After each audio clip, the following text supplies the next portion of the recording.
Hello students. आज जो हम चैप्टर यहाँ डिस्कस करने जा रहे हैं उसका नाम है स्केलेटल एंड मस्कुलर सिस्टम। इस चैप्टर में हम ह्यूमन बॉडी के बोन्स और मसल्स के बारे में पढ़ेंगे। तो हम शुरुआत करते हैं इस चैप्टर की। टॉपिक है skeletal system. Skeletal system human body का वो सिस्टम है जिसमें बोन्स के बारे में बताया जाता है। The human body has a framework of bones known as skeleton और स्केलेटल सिस्टम। ये स्केलेटल सिस्टम हमारी या ह्यूमन की बॉडी के लिए बहुत ही इम्पॉर्टेंट होता है, बहुत ही ज़रूरी होता है।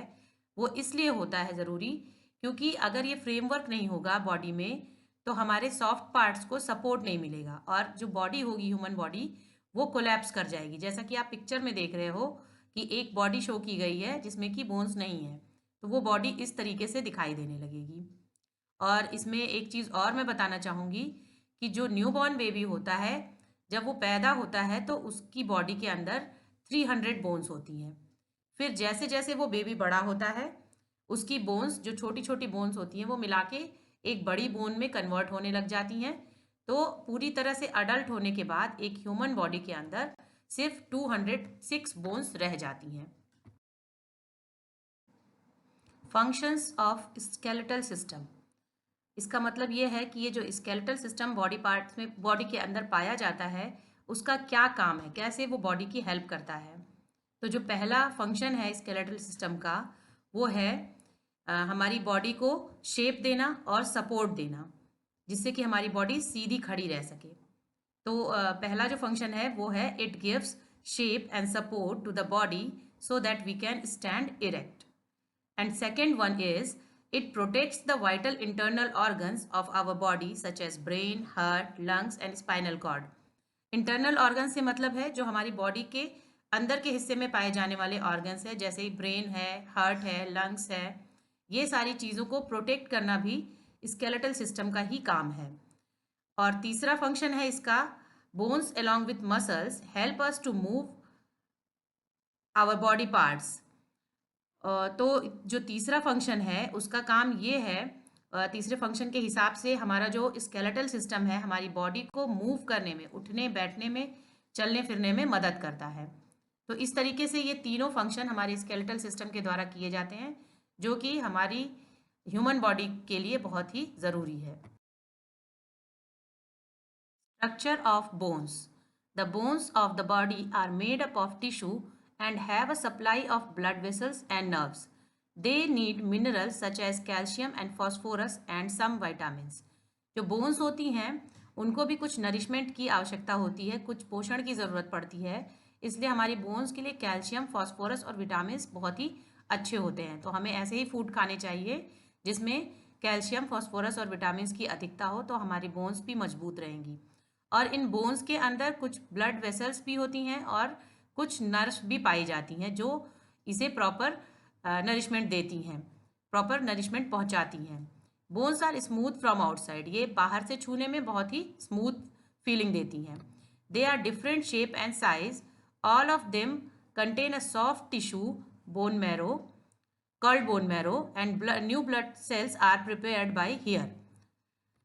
अब इसमें जो है ये बहुत हमारी बॉडी के अंदर बहुत शेप और बहुत तरह की साइज में बोन्स पाई जाती हैं, लेकिन इन सब के बीच में एक कॉमन चीज़ है कि किसी भी तरह की बोन हो, उन सभी बोन्स में एक सॉफ्ट लिक्विड, एक जेली लाइक लिक्विड आप कह सकते हो, जिसे कि हम बोन मैरो के नाम से जानते हैं, वो पाया जाता है। और इसी बोन मैरो से न्यू ब्लड सेल्स का निर्माण होता है हमारी बॉडी के अंदर। तो ये बोन मैरो भी हमारे लिए बहुत ही इम्पॉर्टेंट है। Bones also store calcium for the body. Bones का एक और काम होता है, बोन्स के अंदर जो है कैल्शियम स्टोर करके रखा जा सकता है, जिससे कि हमारी बॉडी को कभी ज़रूरत पड़ने पर वो कैल्शियम इस तरह के कैल्शियम का यूज़ भी करती है। Between two bones is a tough elastic substance called cartilage. अब जो दो बोन्स एक जगह से जुड़ी हुई होती हैं उनको मूवमेंट देने के लिए, वो प्रॉपर मूव कर सके, उनके बीच में कोई जो है घर्षण ना हो, कोई रबिंग ना हो, उनको रबिंग से बचाने के लिए एक इलास्टिक बैंड जैसा स्ट्रक्चर पाया जाता है जिसे कि हम कार्टिलेज के नाम से जानते हैं। कार्टिलेज हमारी बोन्स को रगड़ खाने से बचाता है। Parts of skeletal system. Skeletal system, human body के स्केलेटल सिस्टम में 4 पार्ट्स होते हैं: स्कल, बैकबोन, रिब्स, लिम्स। तो शुरुआत करते हैं स्कल से। स्कल ह्यूमन बॉडी का वो 22 बोन्स से मिला करके बनता है। 22 बोन्स को मिला करके ह्यूमन बॉडी का स्कल बनता है। इनमें से जो 8 बोन्स होती हैं वो ब्रेन को प्रोटेक्ट करने का काम करती हैं, और बाकी की 14 बोन्स वो फेशियल हिस्से का निर्माण करती हैं। जैसे कि आई सॉकेट, जहाँ पर आईज फिट होती हैं, नोज के लिए जगह बनाना और ईयर के लिए जगह बनाना, ये सारा काम हमारी जो स्कल में होता है वो ये 14 बोन्स मिलके करती हैं। और हमारे स्कल में सिर्फ एक ही जॉइंट है जो वो मूवेबल होता है, जिससे कि हम खा पी सकते हैं, जो कि लोअर जॉ में पाया जाता है। सिर्फ वही हिस्सा पूरी स्कल का मूव कर सकता है, वहीं पर एक मूवेबल पार्ट होता है। अगर ये पार्ट मूवेबल नहीं होता तो हमारा मुंह जो है वो खुल नहीं सकता था, कुछ भी हम खा नहीं सकते थे। तो और बाकी सारे हिस्सा जॉइंट होता है वो कहीं से भी हिलता नहीं है, बस जॉ का हिस्सा है वही हिलेगा और उसी से हम खा सकते हैं। अब जो दूसरा पार्ट है स्केलेटल सिस्टम का है वो है बैकबोन। बैकबोन जो है वो हमारी बॉडी का वो 33 बोन्स को मिलाकर बना है, जिन्हें हम वर्टिब्रे भी बोलते हैं, जिन्हें हम स्पाइन भी कह सकते हैं या फिर वर्टिब्रल कॉलम भी कह सकते हैं।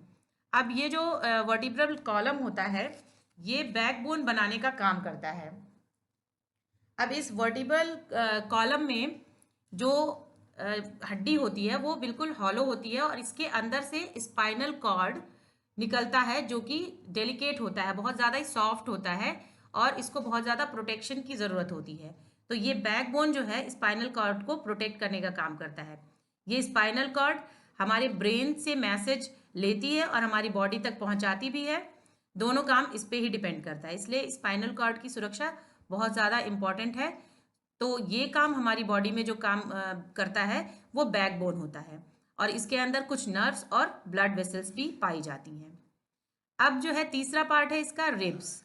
रिब्स जो है हमारे चेस्ट के चारों तरफ जो कुछ हड्डियों का एक सर्कुलर हड्डियों का ढांचा सा फील होता है उसे रिब्स बोला जाता है।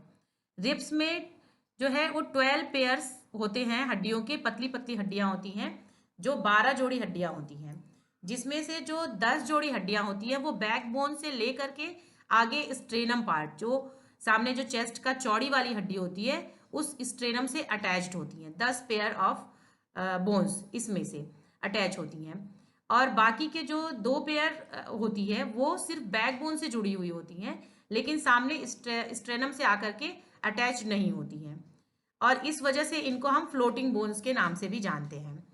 अब ये जो फ्लोटिंग बोन्स है इनको हम फॉल्स रिब्स भी कह सकते हैं, और बाकी की जो 10 पेयर्स होती हैं उनको हम ट्रू रिब्स के नाम से भी जानते हैं। और अब लास्ट पार्ट जो है वो चौथा पार्ट है लिम्स। लिम्स में भी 2 तरह के पार्ट्स होते हैं, फोर लिम्स और हाइंड लिम्स। फोर लिम्स का मतलब है हाथों की हड्डियां, और हाइंड लिम्स का मतलब है हमारे पैरों की हड्डियां। अब हाथों में भी 3 तरह की हड्डियां होती हैं जो आर्म से, जो शोल्डर से स्टार्ट होती हैं और एल्बो तक जाती हैं, उनको हम ह्यूमरस नाम से जानते हैं। ह्यूमरस के नीचे 2 हड्डियां मिली हुई होती है, रेडियस और अल्ना, जैसा कि आप पिक्चर में देख रहे हो। अब ये रेडियस और अल्ना अलग अलग भी हम कह सकते हैं, और इनको मिला के रेडियो अल्ना भी बोला जाता है। शॉर्ट फॉर्म इनका याद रखने में आसानी होती है, रेडियो अल्ना। तो ये 4 लिम्स की हड्डियां हो गई। अब जो है हाइंड लिम्स में जो हड्डियां पाई जाती है वो फीमर, पटेला, टीबिया एंड फीबुला है। अब जो ये फीमर है ये हमारी बॉडी में जो सबसे बड़ी हड्डी होती है वो फीमर होती है, जो कि थाइस की हड्डी होती है वो फीमर है। और उसके नीचे आप देख रहे हो जो नीज के पास पार्ट है उसको पटेला बोलते हैं। फिर नीज से नीचे थोड़ा जाएंगे तो 2 हड्डियों का ग्रुप होता है जो ऊपर की साइड से तो जुड़ा है बट बीच में अलग अलग है। इनमें से एक हड्डी टीबिया है और दूसरी फीबुला है। इन दोनों को भी हम सामूहिक रूप से मिला के टीबियो फीबुला बोलते हैं।